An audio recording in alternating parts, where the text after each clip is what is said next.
Hello everyone, welcome back to my channel Mounimantratv.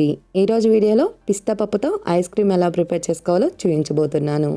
దీనికోసం ముందుగా 2 table spoons పిస్తా పప్పుని ఒక ప్యాన్లో తీసుకొని ఫ్రై చేసుకోవాలి. చల్లార్చుకున్న తర్వాత పిస్తా పప్పుని ఫైన్ పౌడర్ లాగా ప్రిపేర్ చేసుకోవాలి.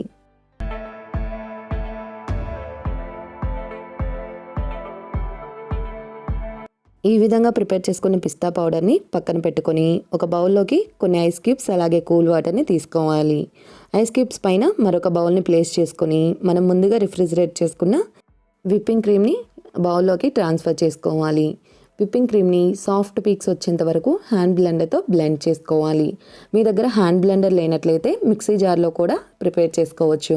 అయితే మధ్య మధ్యలో ఆపుతూ లో స్పీడ్లో బ్లెండ్ చేసుకున్నట్లయితే సాఫ్ట్ పీక్స్ అనేది వస్తుంది. ఇలా సాఫ్ట్ పీక్స్ వచ్చేంత వరకు బీట్ చేసుకోవడం వల్ల మనం ప్రిపేర్ చేసుకునే ఐస్ క్రీమ్ చాలా క్రీమీగా అలాగే సాఫ్ట్గా ఉంటుంది. ఇలా సాఫ్ట్ పీక్స్ వచ్చిన తర్వాత మనం ముందుగా ప్రిపేర్ చేసుకున్న పిస్తా పౌడర్ని అలాగే 2 టేబుల్ స్పూన్ల పాలు, 1 లేదా 2 చుక్కల గ్రీన్ లిక్విడ్ ఫుడ్ కలర్ని యాడ్ చేసుకొని లైట్గా బీట్ చేసుకోవాలి. మీకు అవైలబుల్గా ఉన్నట్లయితే 1 or 2 డ్రాప్స్ పిస్తా ఎసెన్స్ కూడా యూస్ చేసినట్లయితే ఐస్ క్రీమ్ ఫ్లేవర్ బాగా ఎన్హాన్స్ అవుతుంది.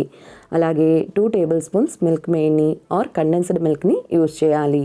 మీకు మిల్క్ మేడ్ అవైలబుల్గా లేనట్లయితే 2 టేబుల్ స్పూన్స్ మిల్క్ పౌడర్ అలాగే 3 టేబుల్ స్పూన్స్ షుగర్ని యాడ్ చేసి బ్లెండ్ చేసుకుంటే సరిపోతుంది. ఈ విధంగా సాఫ్ట్ పీక్స్ వచ్చేలాగా ప్రిపేర్ చేసుకున్న పిస్తా ఐస్ క్రీమ్ని కప్స్లో ఫిల్ చేసుకోవాలి. మీరు ఫస్ట్ టైం మన ఛానల్ చూస్తున్నట్లయితే మన ఛానల్ని సబ్స్క్రైబ్ చేయండి. అలాగే పక్కనే ఉన్న బెల్ ఐకాన్ని క్లిక్ చేసి ఆల్ ఆప్షన్ సెలెక్ట్ చేసుకున్నట్లయితే నేను కొత్త వీడియో పెట్టిన వెంటనే మీకు నోటిఫికేషన్ వస్తుంది. చూసారా, ఐస్ క్రీమ్ ఎగ్జాక్ట్గా పిస్తా గ్రీన్ కలర్లోనే ఉంది. అయితే ఫుడ్ కలర్ యూస్ చేయడం అనేది ఆప్షనల్ అండి. మీకు ఇష్టమైతే యూస్ చేయండి, లేదంటే అవాయిడ్ చేయండి. ఈ విధంగా ప్రిపేర్ చేసుకున్న ఐస్ క్రీమ్ కప్స్ని లిడ్తో లేదంటే ఇలా ఫాయిల్ పేపర్తో ర్యాప్ చేసుకుని 8 అవర్స్ లేదంటే ఓవర్ నైట్ రిఫ్రిజిరేట్ చేసుకోవాలి. 8 అవర్స్ తర్వాత ఫ్రిడ్జ్లోంచి బయటకు తీస్తే యమ్మీ and tasty pista ice cream ready. చాలా సాఫ్ట్గా అలాగే క్రీమీగా ఉందండి. మీరు కూడా ట్రై చేసి ఎలా వచ్చిందో కింద కమెంట్ చేయండి.